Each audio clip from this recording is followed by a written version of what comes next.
es escritora, autora de guiones cinematográficos y televisivos. En 1982 ganó el Premio Nacional por su libro de cuentos Ritos Privados. Su obra es extensa, no nos vamos a detener en todos los libros, pero sí les propongo un recorrido que comienza ahora. Gracias, Elsa, por estar con nosotros acá hoy. Gracias, Irene, por invitarme. Decíamos que en 1982 obtuviste el Premio Nacional por Ritos Privados. Sí. Después sale Reina Mugre. Pero a mí lo que me llama la atención es que si bien vos decís que en estos libros hay una impronta cortasariana, cuando te dedicás a investigar y escribís una biografía novelada, escribís la vida de una mujer, de Beatriz Guido, en Beatriz Guido, Mentir la Verdad, de 1992. Sí, que creo que a mí me interesó la vida de Beatriz Guido, que donde había, bueno, por eso se llama Mentir la Verdad, porque Bioy Casares me dijo, cuando lo entrevisté por Beatriz Guido, me dijo que la gente no entendía que para Beatriz mentir era un género literario. Es casi una manera de entender la ficción, la forma en que ella vivía su vida, ¿no? Porque ella inventaba cosas que luego terminaban siendo verdaderas. Yo me divertí mucho haciendo esta biografía, ¿no? Esa biografía que estaría bueno que se vuelva a publicar, ¿no? Porque hace mucho que no está. Bueno.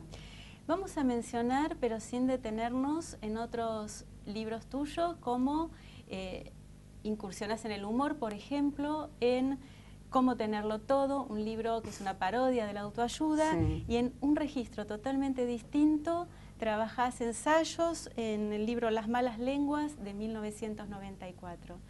Y donde sí me quiero detener es un libro que aparece en 1998, la novela A 20 años luz, que trata sobre los hijos de desaparecidos, la búsqueda de la identidad. Un libro que vos comentaste que cuando lo escribiste y lo llevaste a los editores en la década del 90, no lo aceptaban porque decían que no era un tema interesante. Decían además que era, bueno, esto ya pasó, cuando lo curioso es que la novela cuenta la historia de una chica, de una joven que nació en cautiverio, durante el cautiverio de su madre, y que busca su propia identidad, y en la realidad no había pasado. O sea que te quiero decir que, porque conocíamos, sí, los casos de los chicos que las abuelas de Plaza de Mayo encontraban, pero no al revés. Fue anticipatoria tu novela, porque inmediatamente después aparece el primer caso, ¿verdad? Sí, porque bueno, finalmente la novela la publico en España, porque en un momento me enojé con la Argentina y dije no quiero que salga en ninguna editorial que tenga algo que ver con la Argentina, porque me la aceptaban, como los grupos editoriales están en España y en Latinoamérica, y como yo soy argentina, yo vivía en España, la mandaban a la filial en la Argentina y decían, no, eso no nos interesa. Pero bueno, en fin. Finalmente sí, también se publicó en la Argentina en esa época, pero porque lo eligió el Mondadori, porque lo eligió un editor mexicano.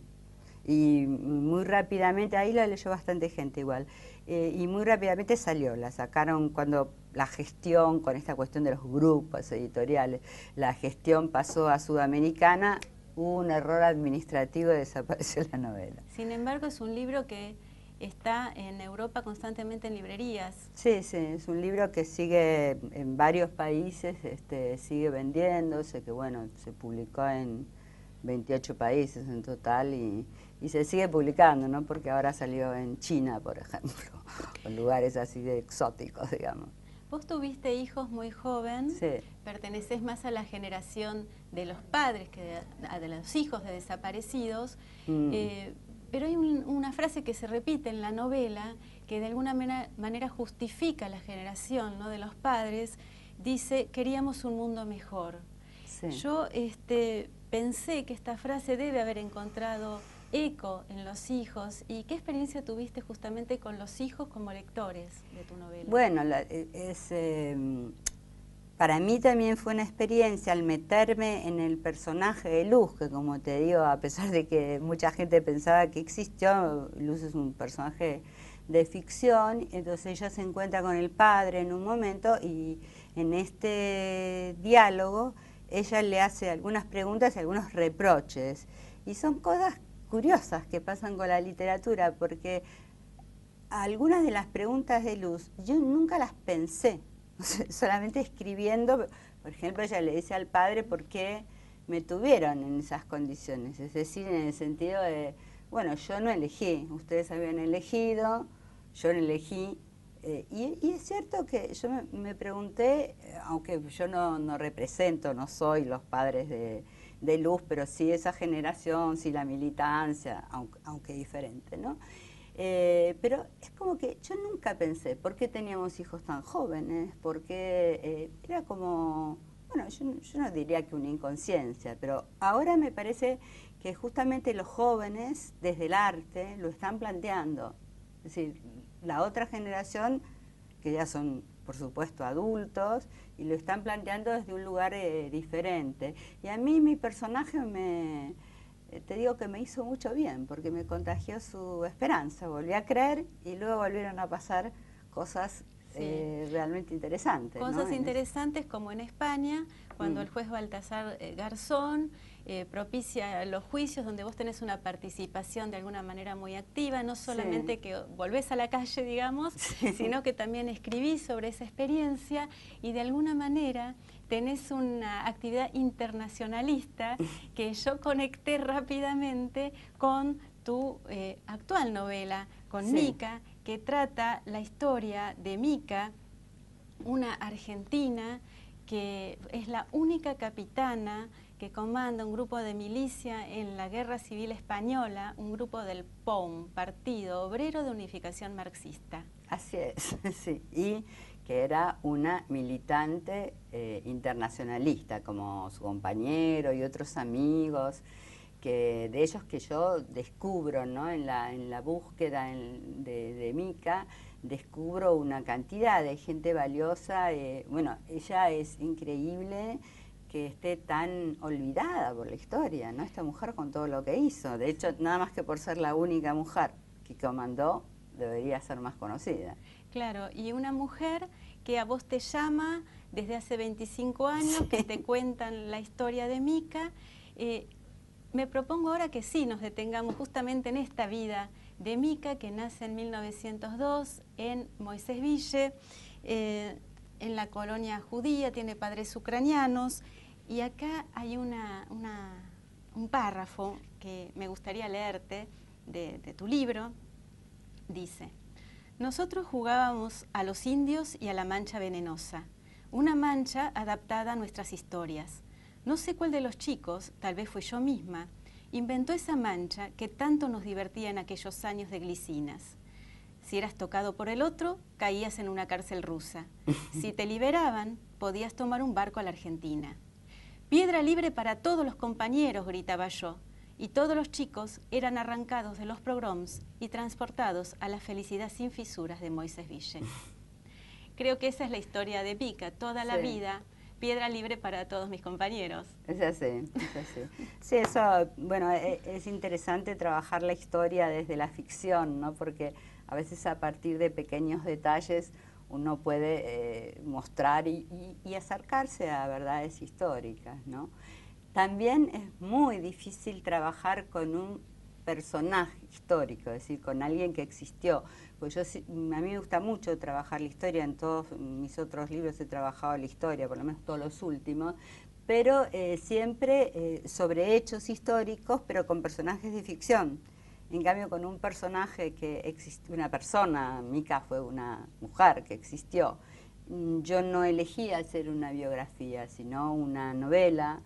Sí, una novela que planteas desde un lugar muy interesante cómo está estructurada, porque comienza el primer capítulo en 1936 como Mica ya capitana en la Guerra Civil Española. El segundo capítulo va a 1992. Sí. El año de la muerte de Mica, que tuvo una extensa vida, falleció a los 90 años. En el capítulo 3 te vas al nacimiento, 1902, en Moisés Ville, Entre Ríos. Y así vas saltando, pasás por distintas épocas y por distintos lugares. La década del 20 en la Patagonia, el 30 en Berlín con el auge del nazismo. ¿Cómo fue esa década del 20 para Mica? ¿Qué amigos? El descubrimiento del amor. Bueno, en la década del 20, ella vivía en Rosario, ¿no? Su familia se había trasladado a Rosario y se va a Buenos Aires a estudiar odontología, porque entre otras locuras también fue dentista y terminó yendo a la Patagonia con un consultorio ambulante. Pero quiero señalar que una chica que a los 18 años, en aquella época, en 1920, se va sola a Buenos Aires, también cuenta con el apoyo de los padres, aunque, en fin, con contradicciones, lo que sea. Ahí conoce a Hipólito Etcheverry, es el grupo Insurrexit, conoce a Alfonsina Storni, a Salvadora Medina Onrubia, que son mujeres mayores que ellas, pero que van a incidir mucho en su vida, ¿no? Y mujeres también muy especiales. Por ejemplo, sí, ellas dos tenían, tanto Salvadora como Alfonsina, tenían un hijo soltera, lo que en aquellos años era, bueno, de una mujer con un temple bastante particular, ¿no? Sí, y ellos están en la Patagonia y el marido decide que lo mejor es viajar a Berlín porque la revolución va a acontecer en Alemania, es lo que pensaban. Llegan a Berlín y las condiciones son una gran efervescencia de los partidos socialistas, comunistas, muchas banderas en las ventanas de las calles con la gente que ponía las banderas de su partido político, sí, sin ningún problema, pero también el auge del nazismo. Y aquí también hay una frase que me gustaría leerte porque creo que está mostrando todo lo que sucede en Berlín, lo que es lo que se podría decir la gran tragedia de la izquierda, ¿no? El quiebre entre la dirigencia y la militancia en esa época. Y lo sintetizás muy bien acá. Dice, los dirigentes comunistas y socialistas, con sus mutuos odios y sus políticas absolutamente desligadas de las masas. Y el militante de base, perdido.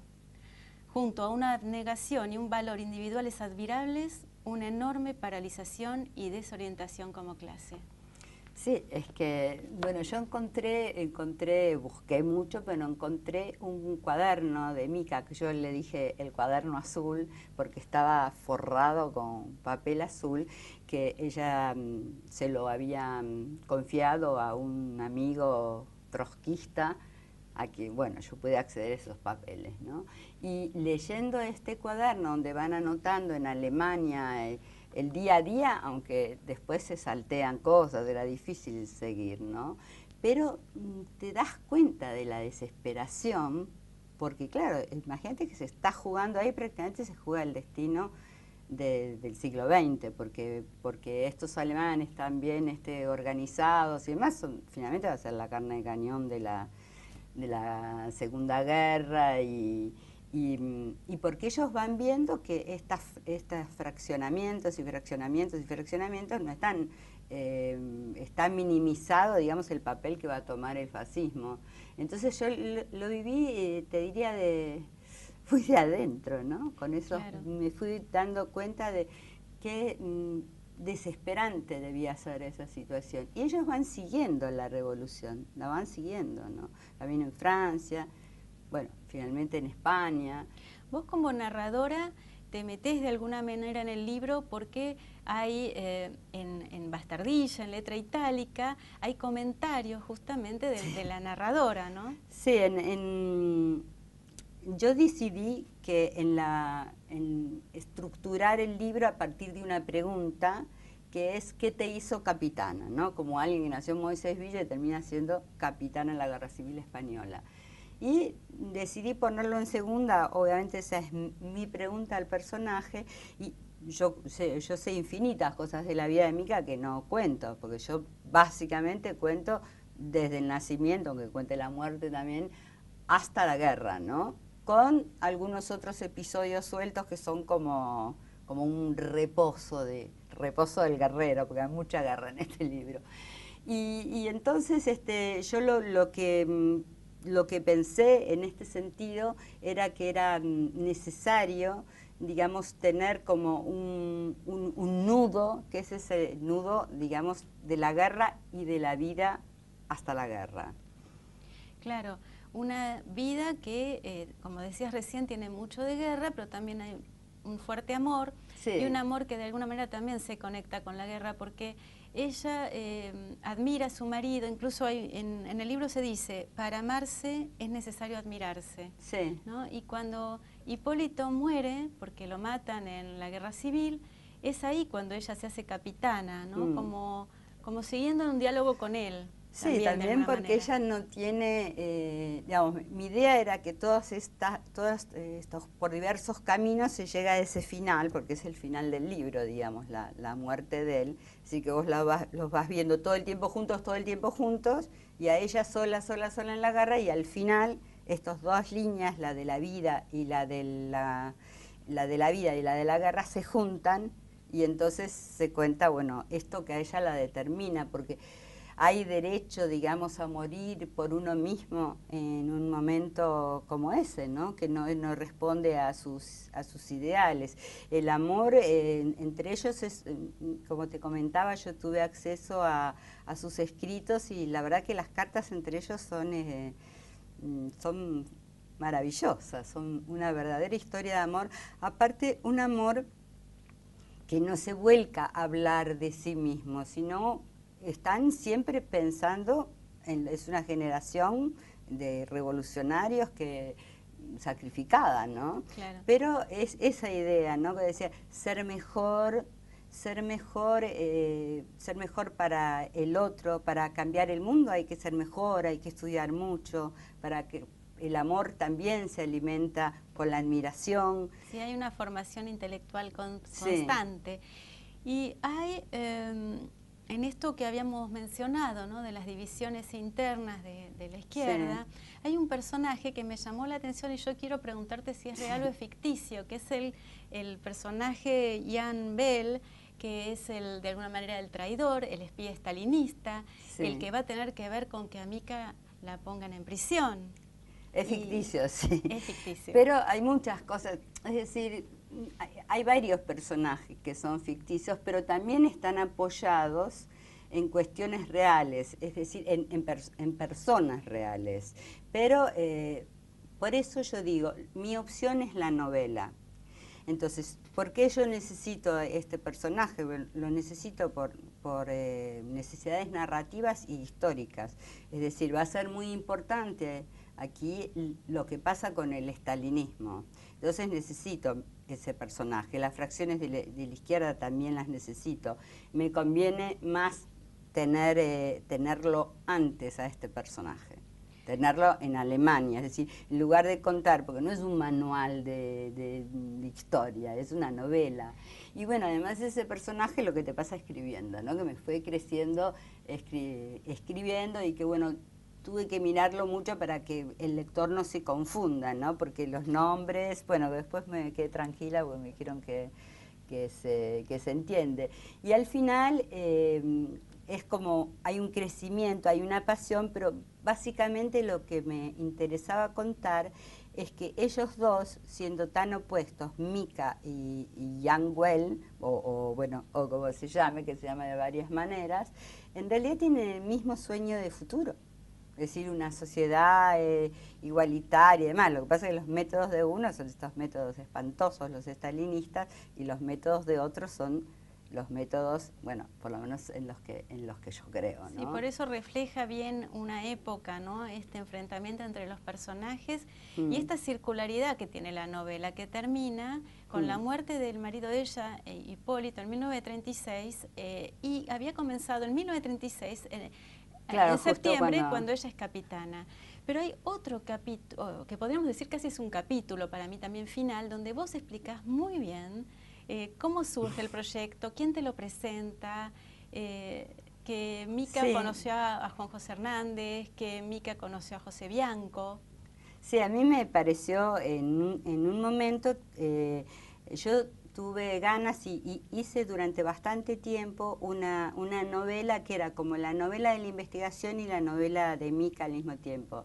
Después, por varias razones, pero sobre todo por algo que pasa con los papeles de Mica que están como secuestrados, ¿no? Que no se pueden mostrar, me pareció que esto le iba a restar importancia a esa historia que es impresionante la historia de Mica. Entonces me pareció que yo tenía que dar, que quería dar un testimonio de cómo fue, porque además yo creo que el hecho de que ella no se conozca también tiene que ver con que ella no la podías ubicar, la podés ubicar muy fácilmente como antifascista, digamos, que es lo más importante, como una revolucionaria, pero te quiero decir, no estuvo en ningún partido un tiempo prolongado. Entonces, bueno, contar es todo este recorrido. Y además, fíjate que yo recibo la historia de Mica, digamos que está a la izquierda, de la izquierda, de la izquierda, por la revista Sur.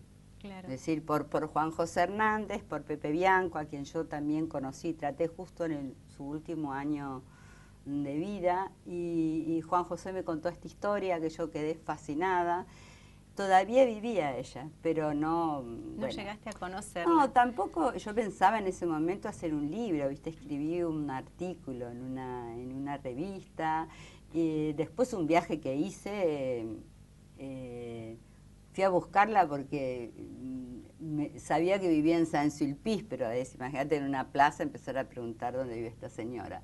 Y nada, y después encontré, digamos, otras pistas y ya después me concentré en esta búsqueda, pero abandoné varias veces porque me resultaba muy difícil comprender el lugar del POUM, del Partido Obrero de Unificación Marxista. Como decía, lo echaron por trotskista, pero si no es trotskista, que si cuanto más leía, más lío. Tuve que hacer en fin, pasaron una miles gran de investigación cosas, sí. histórica y traductores que te colaboraron con vos. Sí, hay una gran investigación y conocimiento de las ciudades. Berlín está recorrida, sí. Palmo a palmo, o sea, se nota que esta cuestión de la investigación es importante y me conecta con un libro que hasta ahora no había mencionado, que de alguna manera también tiene ciudades en juego, tiene una investigación histórica, que es Cielo de Tango, sí.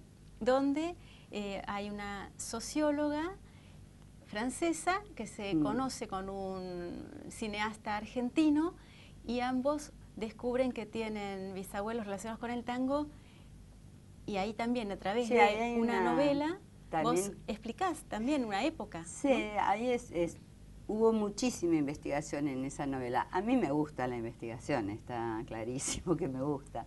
Lo que pasa es que a veces no se puede, no logro ponerle un límite, ¿no? Por ejemplo, para lo de Mica fue diferente, porque es decir, estos personajes vivieron acontecimientos tan importantes que era complicado equivocarse, pero quería solamente comentarte que yo debí volver a esa fascinación inicial que tuve cuando me lo contaron, para darme cuenta que, bueno, que la historia que había contado es una historia humana, ¿viste? No una historia de comprender esto que, bueno, muchos no se habrán todavía comprendido. Pero, y que era lo que me interesaba contar y lo que realmente estoy contenta en ese sentido porque se está leyendo. Y Cielo de Tango es una novela sobre Buenos Aires, digamos, y sobre, bueno, digamos, si bien está el año 2000, que es donde se encuentran los personajes en París, todo lo que se toma de Buenos Aires es de 1897 a 1930. El tango lo que me permite juntar personajes de más diversa, digamos, clase social, orígenes, ¿no? Sí, y el tango como narrador también, ¿no? Sí, porque tiene voz en la novela, es narrador. Sí, es una novela, en realidad es una novela histórica y también es una novela fantástica, porque es histórica en el sentido que está muy apoyada en la historia. Lo que pasa en la novela no es fantástico, pero sí es fantástico a nivel de la enunciación o de los narradores, porque, por ejemplo, Tango Tango es un personaje, ¿no? Tango solo le habla digamos, a aquellos que han sido capaces de vivir su vida como tango, o sea, al músico, a la milonguera, y al mismo tiempo hay como un coro, casi como un coro griego, que son los mismos personajes, cuando ya están muertos, que, bueno, la idea es cuando te morís, te vas a tango, ¿viste? Uno se van a cielo, ellos se van a tango. Pero es en ese punto, digamos, lo que es, vamos a decir, el elemento fantástico, no forma parte de de la historia, pero a mí me gusta esto de mezclar lo fantástico con lo... Sí, sí. Hay una conjunción, una síntesis de lo fantástico, de la recuperación de la memoria, Sí. temas que se repiten como la multiplicidad de voces, Sí. El recorrido por ciudades, el yo- conocimiento de esas ciudades que denota que vos sos una argentina que vivió muchos años en el exterior. Sí, y también que me gusta, porque claro, yo voy a investigar sobre la vida de Mica y Hipólito, que estuvieron en 1932 y 33 en Berlín, y voy en el año 2007, imagínate, es otra Berlín. Sin embargo, me da, ¿me entendés? Me termina dando atmósfera. Me pasan cosas muy curiosas, como que voy en un autobús y me pareció que ya, yo no hablo una palabra de alemán, pero que ya entendía y me tomo otro que para y hay una manifestación y yo decía, bueno, esto es increíble, una manifestación por algo que yo no lograba comprender porque no entiendo nada de alemán. Pero todo eso me fue dando, bueno, luego también gente que me ayudó a decirme esto existía, hice el recorrido, que también es interesante, como es con mucha acción, desde el barrio obrero donde se juntan, en Bedin, donde podían vivir, todo. Y y mientras estás viviendo escribiendo una novela, estás viviendo en ese mundo, ¿no? Vivís ese mundo, un mundo de sí. multiplicidad de voces, de recuperación de la Sí. memoria, como decíamos, de investigación histórica, Sí. de comprender, de identidad, de buscar la identidad, y un mundo que ahora seguramente te está llevando hacia otros lugares, ¿no? Sí, ¿Qué es lo que próximo? Ahora después, porque este libro que vos lo ves así, bueno, podía haber sido un libro inmenso, ¿no? Y entonces, digamos que un libro de mucha acción, de mucha investigación, yo tuve la necesidad de descansar un poco, aparte que, bueno, yo este libro lo he presentado primero de todo en Alemania, rarísimo, pero salió antes en alemán que en castellano, en España, en Italia, lo seguiré presentando, pero tengo una necesidad, bueno, como un guerrero, estuve mucho en la guerra, ahora tengo que descansar un poco y estoy preparando un proyecto sobre una novela mía con un joven director para ver si, bueno, lo llevamos a la televisión. Bueno, muchas gracias, Ilsa. Gracias a vos. Esperamos entonces el proyecto y que sea pronto. No a 20 años luz, pero a 20 años luz. La esperamos en el cine, entonces gracias.